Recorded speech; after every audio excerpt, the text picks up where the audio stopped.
Yes yes Declan rice yes. भाई मतलब Arsenal versus Brentford का ये मैच जो कि ब्लॉकबस्टर शायद से कुछ लोगों के लिए था गिवन द टाइटल परसेप्शन और जो सिचुएशन बनी हुई है, लेकिन जिस हिसाब से यहाँ पर सर्कमस्टांसेस टर्न आउट होते हैं इस मैच में, भाई ये डेफिनेटली एक बॉक्स ऑफिस था। चाहे हम यहाँ पर राम्सडेल के हाउलर की बात करें, चाहे हम यहाँ पर ऑलमोस्ट इवान टोनी का गोल की बात करें, चाहे यहाँ पर एक लास्ट मोमेंट विनर की बात करें, ये मैच हर एक एंगल से भाई एब्सोल्युटली ब्रिलियंट था। एंड द फैक्ट कि भाई जस्ट अगले ही दिन यहाँ पर लिवरपूल वर्सेस मैनचेस्टर सिटी का एक टाइटल डिसाइडर, क्लॉप वर्सेस पेप, या फिर हम बात करें आर्नोल्ड वर्सेस हालैंड, या फिर बात करें हम यहाँ पर तू मैमे की टाइटल डिसाइडर एनफील्ड का एटमॉस्फेयर, ओह माय गॉड, ये मैच देखने में मजा आया।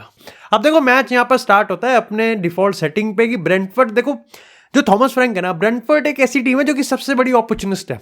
उसको एक छोटा सा तिनका दिखेगा तुम्हारे में से और वो उस चीज को एक्सप्लॉइट करेगी पूरे के पूरे 90 मिनट। अब चाहे उसको आप चलीबान बॉल बोलो, चाहे आप उसको पान भंडार की बॉल बोलो, या फिर आप उसको टेनहैक के लेफ्ट वाले आईब्रो की बॉल बोलो, लेकिन द फैक्ट इज कि वो इसी तरीके से खेलते हैं।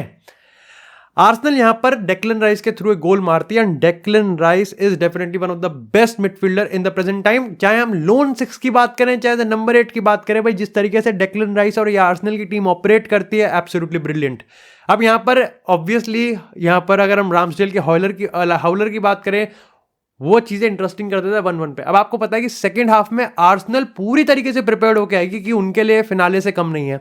वहीं अगर दूसरी तरफ ब्रेंटफोर्ड की बात करें तो उनको भी पता है कि उनके लिए भी फिनाले से कम नहीं है, क्योंकि उनको यहां पर एक बहुत बड़ा रोल प्ले करना है जो कि शायद से टाइटल डिसाइड कर सकता है। और अगर टाइटल भी डिसाइड ना करे तो एटलीस्ट यहां पर आर्सेनल का फेट तो डिसाइड कर ही सकता है कि वो टाइटल खेलेंगे भी टाइटल के लिए या फिर नहीं। लेकिन अल्टीमेटली यहां पर आर्सेनल अपना विनर गोल स्कोर करती है और हावर्ट्स उसको अंजाम तक देता है। भाई एब्सोल्युटली ब्रिलियंट, मतलब कुछ नहीं था, एक तरफा आर्सेनल ने धक्का मार रखा था। ब्रेंटफोर्ड कुछ नहीं कर रही थी, वो फाउल ले रही थी, गेम को तोड़ रही थी, इरिटेट कर रही थी, हर एक मोमेंट पे वो इंजरी का बहाना लगा रही थी, लॉन्ग बॉल डाल रही थी, इवान टोनी फाउल ले रहा था, वो कुछ नहीं कर रहे थे, वो सिर्फ मोमेंटम तोड़ रहे थे। लेकिन द फैक्ट जो इस गेम से सबको लेना चाहिए वो ये तो है कि टैक्टिकली बहुत इलीट टीम है, लेकिन दूसरी चीज ये है कि मेंटालिटी, मैच्योरनेस जो होती है ना, वो इस आर्सेनल में आपको देख रही है। क्योंकि आर्टेटा ने इन प्लेयर्स की अगर हम बात करें, इन्होंने अब वो जो हार है, इन्होंने अब वो जो बॉटल का दाग है ना, वो अपने से हटाने की कोशिश अभी कर रहे हैं और उसमें बहुत हद तक सक्सेसफुल भी हो रहे हैं। अब इनको स्टेक्स का पता है, अब इनको वो अनप्रेसिडेंटेड सिचुएशन का पता है ना, जहां पर अगर कल पहले क्या होता था, पहले आर्सेनल कहती थी हम 8 मैच खेलते हैं, हम 8 में से 45 मिनट पे हम तोड़ देते हैं और सामने वाली टीम की निक्कर उतार देते हैं। अगर आप पहले बोलते कि अगर 9वें गेम में तुम गोल से पीछे हो गए या फिर कुछ ऊट पटांग गांड मराओ छोले गाओ टाइप सिचुएशन होगी तो क्या करोगे, वहां पर आर्सेनल हाफ जाती थी। आज के टाइम पे आर्सेनल को आप किसी भी तरीके की अनप्रेसिडेंटेड सिचुएशन दे दो, they will come back and that's their mentality. लेकिन इसी के साथ बात करें अगर सिटी वर्सेस लिवरपूल के इस मैच की, भाई एब्सोल्युटली ब्रिलियंट, मजा आने वाला है। लेकिन वीडियो में आगे जाने से पहले बात करते हैं हमारे लॉन्ग टर्म स्पॉन्सर stake.com की, एक ऐसी वेबसाइट जो कि आपको स्पोर्ट्स को एक्सपीरियंस करने का एक अलग डायमेंशन देती है और काफ़ी एंगेजिंग यूजर इंटरफेस है, जहाँ पर आपको एंगेज करने के लिए काफ़ी सही तरीका है। और अगर हम ग्लोबल ऑथेंटिसिटी की बात करें तो ग्लोबली रिकॉग्नाइज्ड और लाइसेंस्ड है, जहाँ पर ये ना ही सिर्फ ड्रेक को एज एन एम्बेसडर साइन कर चुकी है, बल्कि ये एवर्टन FC के भी ऑफिशियल स्पॉन्सर्स हैं और इसी के साथ ये F1 के टाइटल स्पॉन्सर्स भी हैं। एंड पर्टिकुलरली यहाँ पर अगर उनके पेमेंट सिस्टम की बात करें तो वो भी काफ़ी इजी है और काफ़ी रिलायबल है। एंड यहाँ पर हमारी यानी कि दिव्यांश के चैनल के ऑडियंस के लिए इन्होंने यहाँ पर ऑफर भी निकाला है, जहाँ पर अगर आप प्रोमो कोड CR7 यूज़ करोगे तो आपको 200% तक का डिपॉजिट मिल सकता है। तो डेफिनेटली भाई एक बार चेकआउट आप जरूर कर सकते हैं। Just be aware, be responsible and be safe. तो भाई वो कबाब में हड्डी बन जाएगा। अब तक क्या है कि अब तक it was Liverpool versus city for the title. Arsenal भी जस्ट 1 पॉइंट पीछे, लेकिन है तीसरी, थर्ड लव हैंडल है। लेकिन यहां पर अगर हम बात करें इस मैच की तो भाई देखो साला आएगा या नहीं आएगा, कोनाते का मेरे को मुश्किल लग रहा है। ऑब्वियसली यहाँ पर अगर हम मैनचेस्टर सिटी की बात करें तो फिल फोर्डन क्या रेड हॉट फॉर्म में है, मैनचेस्टर डार्बी में क्या पेल के आ रहे हैं, और obviously Erling Haaland, Kevin De ब्रुयने की बात करें तो ये मैच मेरे को डेफिनेटली यहाँ पर एक बहुत बड़ा बॉक्स ऑफिस दिखता हुआ दिख रहा है। लेकिन यहाँ पर एक चीज़ आप जो प्रेडिक्ट कर सकते हैं ना, वो ये है कि पेप गार्डियोला यहाँ पर बहुत इंसिस्ट कर रहा है कि वो किसी भी तरीके से एनफील्ड के क्राउड को चुप करवा देगा। अब तुम सोच रहे हो कि ये मतलब कोई टेक्निक होने वाली है कि जहां पर वो कोई इशारा करेगा। द पॉइंट इज कि यहां पर अगर आप कोपेनहेगन की गेम की बात करोगे या फिर आप एनफील्ड के एटमॉस्फेयर की बात करोगे ना, पिछले कुछ टाइम में पेप गार्डियोला बहुत वोकल रहा है इस चीज को कि वो किस तरीके का गेम खेलते हैं उस पर्टिकुलर स्टेट में जहां पर सामने वाली टीम का एटमॉस्फेयर, जो फैंस होते हैं ना, वो आपको चैन से सांस भी लेने नहीं देते। And that is short passing and that is position. Given the fact कि लिवरपूल के इतने सारे प्लेयर स्टार्टिंग 11 से गायब देखने मिलने वाले हैं, तो ये डिपेंड करेगा कि लिवरपूल किस तरीके से प्रेस करेगी, क्योंकि प्रेस तो वो करेंगे, उनका जन्मसिद्ध अधिकार है। क्लॉप प्रेस तो करवाएगा ही। सिटी किस तरीके से बाईपास करेगी, किस तरीके से खेलेगी, और यहां पर कौन कितने चांसेस बरी करेगा।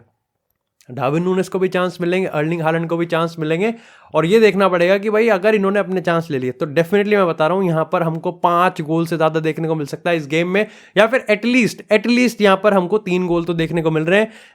मेरी प्रेडिक्शन इस गेम के लिए मैनचेस्टर सिटी होने वाली है। लेकिन चलते हैं अगले न्यूज पे, और भाई लमीन यमाल के लिए काफी इंटरेस्टिंग अपडेट है।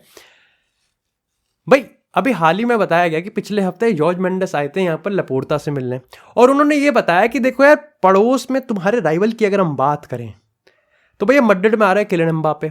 ऐसे में पीएसजी दिखा रही है कि वो एक यंग जनरेशन को बिल्ड कर रहे हैं, वो कोई सुपरस्टार लेके नहीं आते, वो ज़्यादा पैसे नहीं खर्च करेंगे।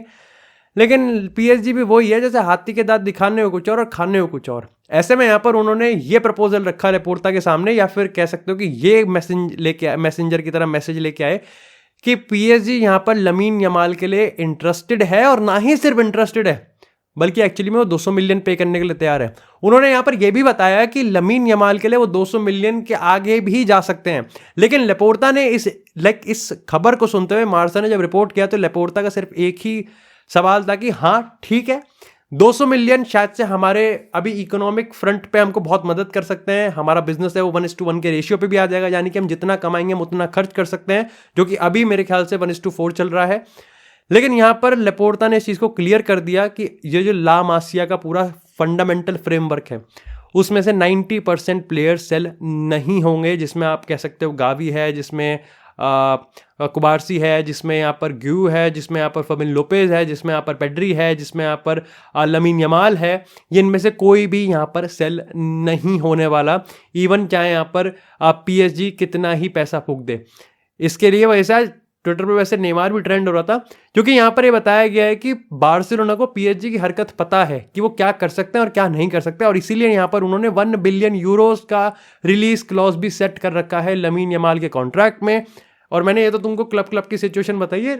लमीन यमाल के क्लोज सोर्सेज की बात करो या फिर रीसेंट रिपोर्ट्स की बात करो, लमीन यमाल भी अपना फ्यूचर सिर्फ और सिर्फ बार्सिलोना में ही देखता है।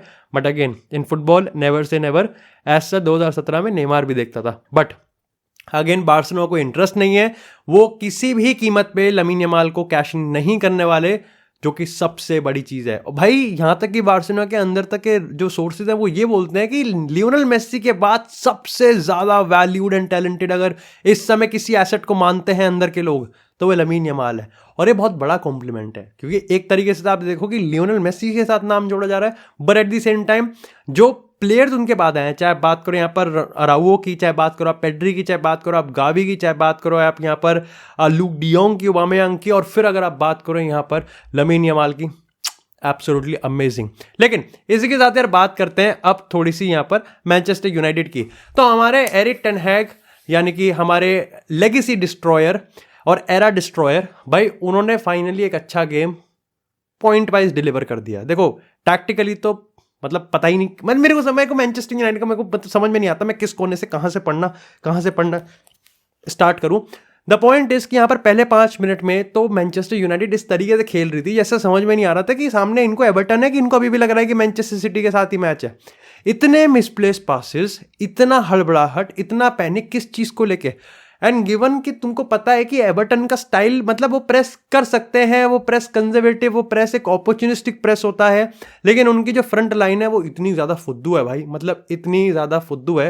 एंड ऑब्वियसली यहाँ पर अगर हम प्लेयर ऑफ द मैच की बात करें, गार्नाचो ने दोनों पेनल्टीज अर्न करी, लेकिन वो जिस तरीके से ड्रॉप करता है, जिस तरीके से वो एक पर्पज़ है, रॉड्रिगो के लिए जो मैं तारीफ यूज करता हूँ ना, गार्नाचो के लिए आप यूज कर सकते हो, गिवन कि गार्नाचो इतना विजुअली दिखता है, क्योंकि भाई इस मैनचेस्टर यूनाइटेड में अटैकिंग की कमी है, इंटेंट की कमी है, इनोवेशन की कमी है, सही बात बताऊं तो मैं, क्योंकि अगर आप ब्रूनो को सबसे आगे रखते हो तो वो होगा ही नहीं, क्योंकि ब्रूनो को इतनी रिस्पॉन्सिबिलिटी दे रखी है कि वो तो मिडफील्ड में भी आएगा, फिर वहां से बॉल भी प्रोग्रेस करेगा, फिर उसको एक मैजिक बॉल भी डालनी है। अगर मार्कस रैशफोर्ड की बात करें तो वो भी लेफ्ट विंग पे एक अटका हुआ है, क्योंकि उसको भी एक ट्रांजिशनल थ्रेट की तरह आप यूज कर रहे हो। अब यहां पर अगर आप स्कॉट मैकटोमिने की बात कर रहे हो तो स्कॉट मैकटोमिने भी मिडफील्ड में ही कहीं ना कहीं खो जाता है। ऐसे में यहां पर इट इज गार्नाचो जो कि राइट विंग पे मेरे हिसाब से लेफ्ट विंग से ज्यादा अच्छा खेल रहा है। वो ड्रॉप करता है, बॉल को प्रोग्रेस करता है एंड मेक थिंग्स हैपन, और आज के मैच में बहुत विजुअली होता रहा। कासिमिरो का गेम मेरे को ऑफ ही लगा, कोबी मैनो का गेम एब्सोल्युटली ब्रिलियंट, लेकिन इसी के साथ मेरे को लगता है कि यहां पर दो प्लेयर्स की तारीफ जिसकी मैं पूरे सीजन करता हुआ आ रहा हूं और एक की मेरे को लगता है आज के मैच में बनती है। जॉनी एवंस की बात करें भाई, मतलब एक जॉनी सिंस पलंग पे और एक जॉनी एवंस यहाँ पर ओल्ड ट्रैफोर्ड पे, नहीं मतलब परफॉर्मेंस अच्छी है, ये भी कुछ नहीं। इसी के साथ अगर डियोगो डालो की बात करें, कंसिस्टेंट है, कॉन्फिडेंट दिख रहा है, और सेम आई थिंक अब मेरे को लगता है कि ओनाना के लिए भी यूज कर लेना चाहिए कि कंसिस्टेंट होते जा रहे हैं, कॉन्फिडेंट होते जा रहे हैं, और यहां पर कंसिस्टेंट आप परफॉर्मेंस के बेसिस पे कह सकते हो, अवेलेबिलिटी के बेसिस पे भी कह सकते हो। लेकिन यहां पर अच्छा लगा, लेकिन भाई भाई भाई भाई मतलब देखो रेड फ्लैग्स तो थे। रेड फ्लैग इसलिए थे क्योंकि डिस्पाइट कि एवर्टन इतनी टूथलेस है अटैक करने में, लेकिन फिर भी वो जिस प्रोसेस का यूज कर रहे थे मैनचेस्टर यूनाइटेड को वो एक चीज केक की तरह काट रहे थे। इतना इजीली वो यूनाइटेड के पेनल्टी बॉक्स में आके एंटर कर पा रहे थे, इतने आराम से वो मोमेंटम को शिफ्ट कर पा रहे थे। वो मेरे को समझ में नहीं आ रहा था कि यूनाइटेड इतना प्रेशर क्यों सोख कर रही है। हम कह सकते हैं कि अगर एवर्टन के अलावा किसी और का अटैक होता तो शायद से यूनाइटेड को काफी ज्यादा ठेस पहुंचाई जा सकती थी, काफी ज्यादा नुकसान पहुंचाया जा सकता था। लेकिन फिर भी यहां पर मैं फिर भी बेनिफिट ऑफ डाउट दूंगा टेन हैग को कि उसके पास वो पर्सनल अवेलेबल नहीं है। बट एक्सपेक्ट कर लो कि यहां पर कोई अच्छी टीम आएगी जिसके पास एक set of forward attacking pattern है with clinical finishers and forward line. वो यूनाइटेड में गोल ठोकेगी नो मैटर कि आंद्रे ओनाना कितना ही अच्छा खेल दे या फिर जॉनी एवंस कितना ही कर दे, because it's not about personal, it's about tactical. अगर बात करें यहां पर हैरी केन की और बायर्न 8-1, अच्छा वो 2 नहीं था भाई, वाट ही लग जाती ट्विटर की। बट भाई हैरी केन की हैट्रिक, लीग में 30 गोल ऑलरेडी मार दिए हैं यहाँ पर, अब भाई बड़ी बात है। लेकिन इस गेम से अगर हम बात करें तो ये गेम एक्चुअली में इतनी हाई बना नहीं रहा था, और सही बताऊं तो मैं ऑनेस्टली स्पीकिंग देख भी नहीं रहा था। लेकिन जैसे जैसे भाई गोल गला और बढ़ रहे थे मेरे को लगा भाई देखना पड़ेगा यहाँ पर सीन क्या बन रहा है, और ये मतलब बारबेक्यू हो गया यहाँ पर मैं कहूंगा मेंस का। कुछ चीजें इतनी अच्छी लग रही थी, थॉमस मुलर की प्रेजेंस इनएक्सप्रेसिबल है, इतनी ज्यादा वैल्यूएबल है वो, चाहे उसके हम लीडरशिप की बात करें, चाहे अब तो टैक्टिकल रीजन की बात करें। टुकल को समझ में आ रहा है कि थॉमस मुलर बहुत सारी चीजों को एक साथ क्लिक करता है। वो अपने आप में शायद से एक मास्टर क्लास ना देता हो, बट थॉमस मुलर इनेबल और वो प्लेटफॉर्म देता है जहां पर बाकी के सारे प्लेयर एक्सेल करते हैं। हैरी केन को इतने टाइम से जो क्रिटिसिज्म मिल रहा था कि ड्रॉप डीप कर रहा है, आज ट्विटर पे लगभग हजारों लोग वही वीडियो क्लिप शेयर कर रहे हैं जहां पर वो ड्रॉप डीप होके असिस्ट करता है। वही अगर मूसियाला की बात करें, एब्सोल्युटली ब्रिलियंट। अगर हम यहाँ पर गोरेट्स्का की बात करें तो मैंने लास्ट गेम यहाँ पे लाजियो का गेम था, मैंने वहां पर भी इस चीज को कवर किया था कि गोरेट्स्का का आप जो फिजिकल प्रेजेंस है वो और भी ज़्यादा काफ़ी ज़्यादा मजबूती से दिखता है, काफ़ी ज़्यादा कॉन्फिडेंट दिखता है। एंड गिवन कि अब यहाँ पर किमिच को राइट बैक पर डाल दिया है तो मेरे को ऐसा क्यों लग रहा है किमिच यहाँ पर और भी ज़्यादा कंफर्टेबल और लाइक जी स्पॉट स्वीट स्पॉट दिख रहा है। बट ओवरऑल आई थिंक ये वाला गेम स्कोर लाइन की वजह से, हैरी केन के इंडिविजुअल और टुकल फाइनली क्लिक कर रहा है इस बायर्न के साथ, उसकी वजह से यहाँ पर काफ़ी ज़्यादा सुर्खियों में है, काफ़ी ज़्यादा डिजर्व्ड विक्ट्री थी। ऑब्वियसली यहाँ पर मेरे को लगता है कि बायर्न इस विक्ट्री को बुंदेसलीगा के लिए भी ठीक है अंधेरे में तीर मार सकते हैं, लेकिन तुमको ही पता है, मुझे ही पता है, जो उनकी असली नज़र है वो चैंपियंस लीग पे है भाई।